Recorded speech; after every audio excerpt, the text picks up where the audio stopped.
Y bien, otro tema sumamente polémico que ya tiene varios meses es este proyecto de ley universitaria que se está elaborando en el Congreso, en la Comisión de Educación presidida por el inefable congresista Mora.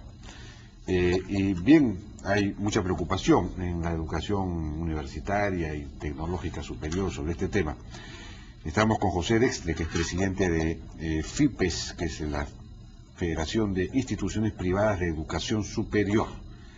José, ¿cómo está? Buenas noches, ¿cómo le va? Buenas noches, gracias por la invitación. Bueno, ya se vienen aprobando y aprobando con una, digamos, es un tractor el señor Mora, ¿no?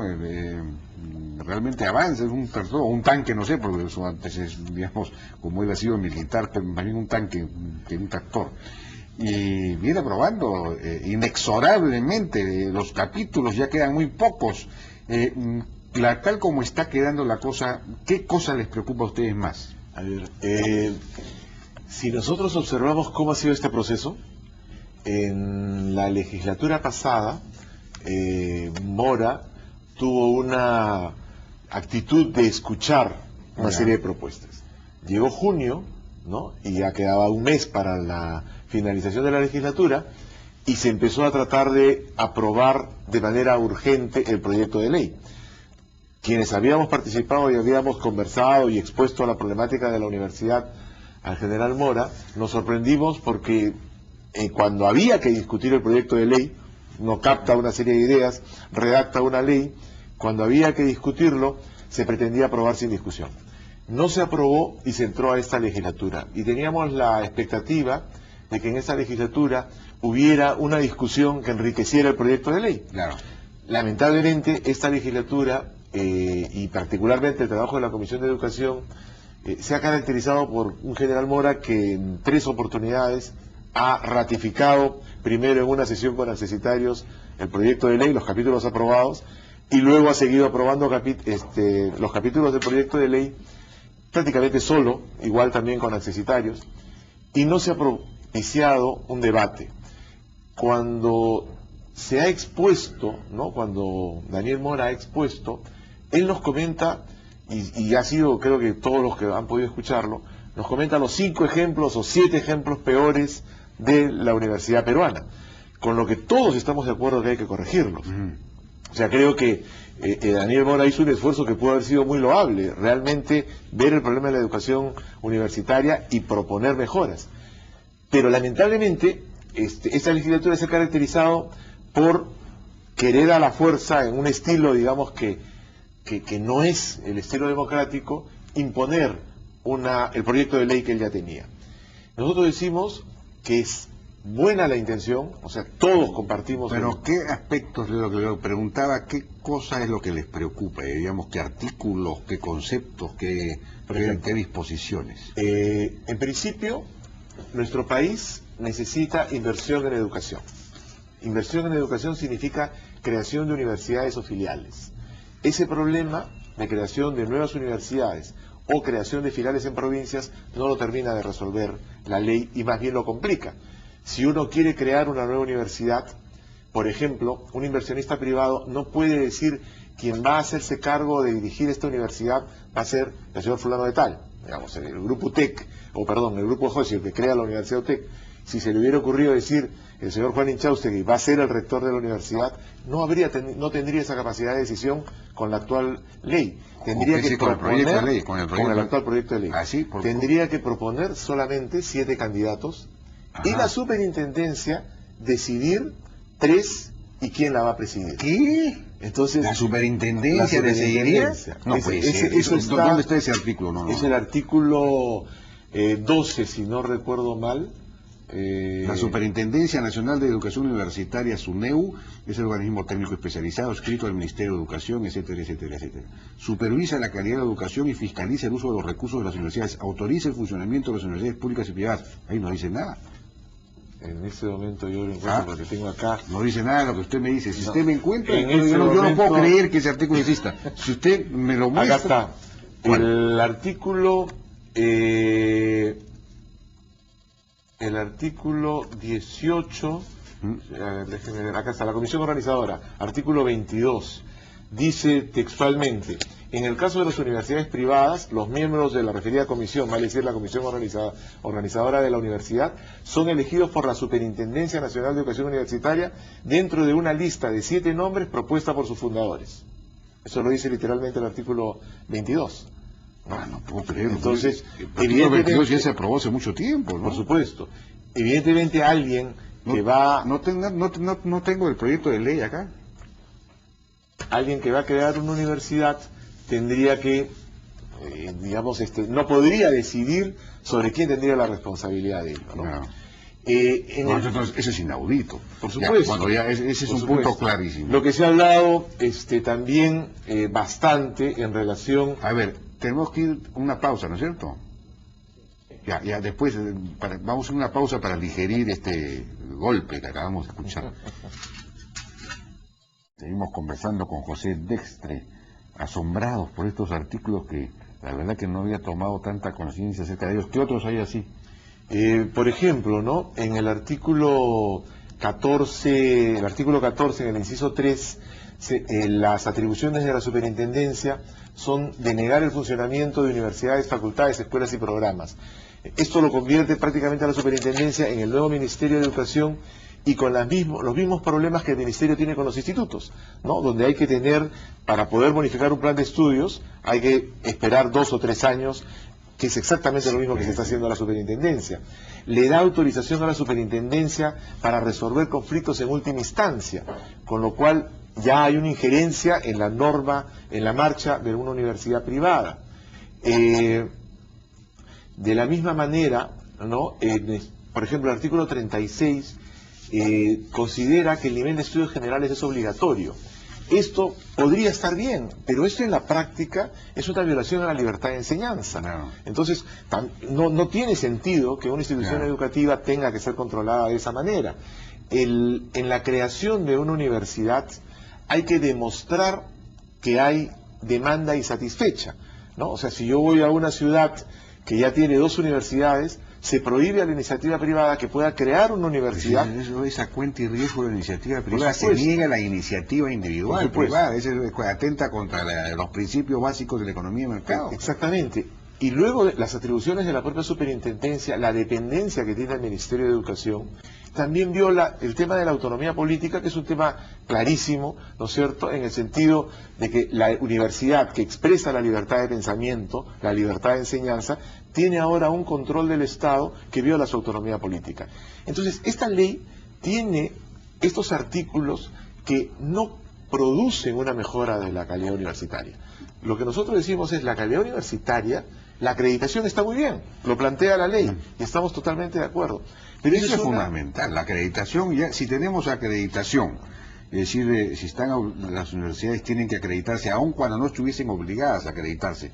Si un grupo importante está acreditado y otro no, ya el mercado sabrá. Esta no está acreditada, por lo tanto no vayas a esa universidad. Pero, eso que comenta Jaime, el mercado. Así es. Eso es lo que no se ve en esta ley. Cuando No, esta ley niega el mercado. la calidad para nosotros surge de un trípode. Uno es la acreditación, pero el otro es la competencia. Por lo tanto, la demanda insatisfecha es un concepto absurdo. Y lo siguiente que debe haber y que ya se propuso en CADE es el observatorio de indicadores. Claro. O sea, lo que nosotros decimos es hay que innovar la manera como el Estado promueve una educación de calidad. No la manera tradicional. Ese observatorio, es para que la gente sepa cuánto está ganando, por ejemplo, un egresado de una universidad X o de una facultad X, si está empleado o no en la disciplina que estudió, en la profesión que estudió, para que la gente sepa si esa universidad está produciendo personas empleables, personas que realmente tienen demanda en el mercado o no. Es decir, esa es la información que hay que saber. ¿No? Es la nueva manera en la que justamente un usuario elige a una universidad, Claro. no por el título a nombre de la nación, que nosotros estamos totalmente, en contra de que las universidades tengan que dar un título a nombre de la nación. Así es absurdo. Uno elige a la universidad en base a características de calidad. En Estados Unidos, del 2008 al 2012, el porcentaje de jóvenes que utilizan los indicadores web para elegir un centro de educación superior ha pasado del 18% al 44%. ¿Qué cosas son los indicadores web, por favor? O sea, los indicadores que figuran en una web. O sea, este sistema de acreditación de calidad debería tener una página donde todas las universidades que se acreditan publican sus indicadores. Claro. En Estados Unidos decía, en 4 años el crecimiento es exponencial. Claro. Esa es la tendencia. La tendencia no es a decir, porque además le quita la responsabilidad al joven, ¿no? No, tú solamente matricúlate en la medida que tenga un título a nombre de la nación. La revalidación, lo debes recordar, la revalidación que se hizo con los institutos fue obligatoria hace 4 o 5 años. Sí. ¿La percepción de la sociedad ha variado en relación a los institutos? Yo creo que no. La revalidación se convirtió en un trámite burocrático más. Claro. Entonces, armar un sistema de calidad requiere innovar mentalidades, ¿no? Nosotros lo que planteamos es que efectivamente el problema principal que tiene la Universidad Peruana es la calidad.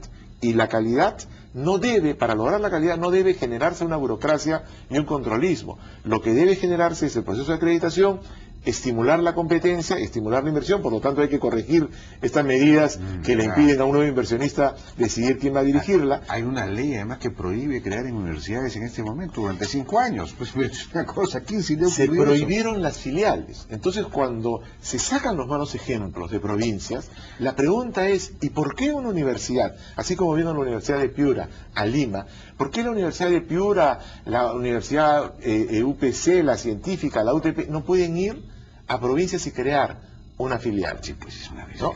Simplemente porque está prohibido. ¿Y quiénes lo prohibieron? ¿No? Bueno, prohibieron algunos grupos interesados, ¿no es cierto?, que luego de crearse una serie de filiales, dijeron ya no más filiales. Claro, ¿no? Claro. Sigue interesados en eliminar la competencia. Entonces, este tipo de cosas son las que lamentablemente el proyecto de ley no ha recogido, ¿no? Nosotros le hemos dicho al general Mora, en lugar de que la superintendencia se cree vinculada al gobierno, lo que debería crearse es un organismo autónomo técnico, que tenga 3 funciones: la creación de nuevas universidades y filiales. Es decir, la aprobación. Así es, o sea, yo quiero crear una universidad o quiero crear una filial, voy a este organismo técnico que tiene además, digamos, entidades privadas que se encargan de esa función para evitar una burocracia y una ineficiencia, y este organismo tiene esa función técnica. Pero ¿por qué se tendría que...? ¿Por qué se necesitaría una aprobación para crear una aprobación de terceros para crear una filial? Es decir, ¿de cuándo acá una empresa en general necesita que le aprueben? ¿Quién es quién para aprobar algo? Mire, lo que nosotros en estos momentos para crear una universidad, CONAFU tiene una serie de indicadores y exigencias que hacen que el proceso de creación tome entre 3 y 4 años. Sin embargo, ¿no? Y CONAFU ha creado buenas y malas universidades, evidentemente. Este sistema de información en el mercado que te dice esta universidad es buena o es mala, está acreditada o no está acreditada, produce o no profesionales que son empleables en el mercado o no están empleados. Ya con esa información la gente sabe, no se necesita aprobación o desaprobación. Es que es un tema de cambiar paradigmas mentales, lamentablemente, ¿no? Es el tema de cambiar, en principio, el autoritarismo para definir una ley por la democracia, el diálogo.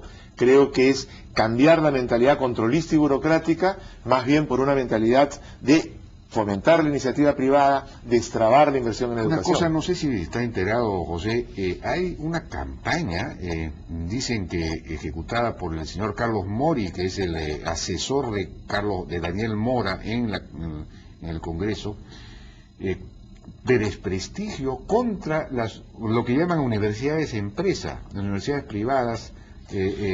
A nosotros, por ejemplo, víctimas de esto han sido la UPC y la UTP, entiendo, ¿no?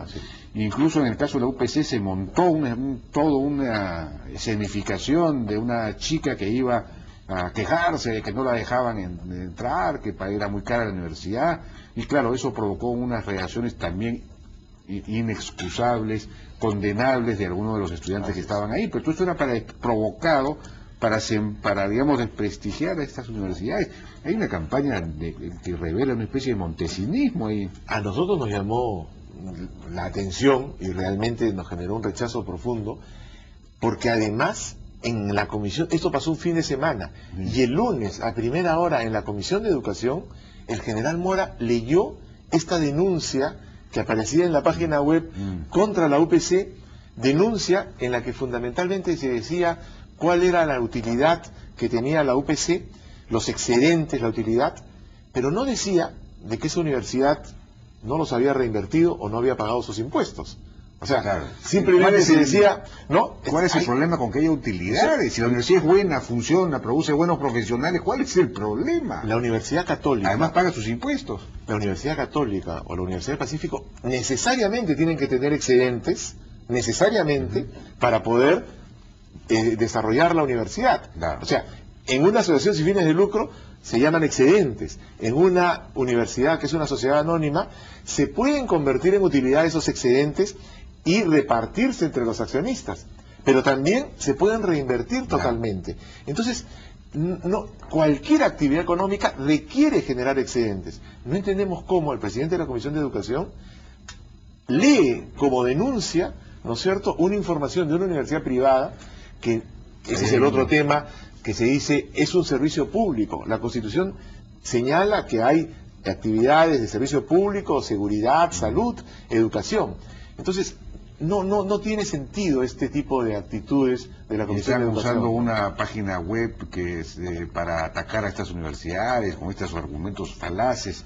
En fin, esto es realmente muy preocupante, ¿no? Hay una especie de velasquismo ahí extraño mezclado con montesinismo, que, en fin, ojalá que estas cosas no prosperen y que se imponga pues la racionalidad en todo este tema. Creo que en la búsqueda de una ley de consenso para mejorar la universidad es perfectamente posible. Es perfectamente posible. Se trata de corregir algunos artículos y se trata de escuchar a quienes actúan en el sector universitario. Sí, pues, por favor. Muchísimas gracias, José Destre, presidente de FIPES, por su participación en la Hora N. Con esto nos despedimos hasta el día de mañana. Ustedes ahora pueden quedarse con Enrique Pasquel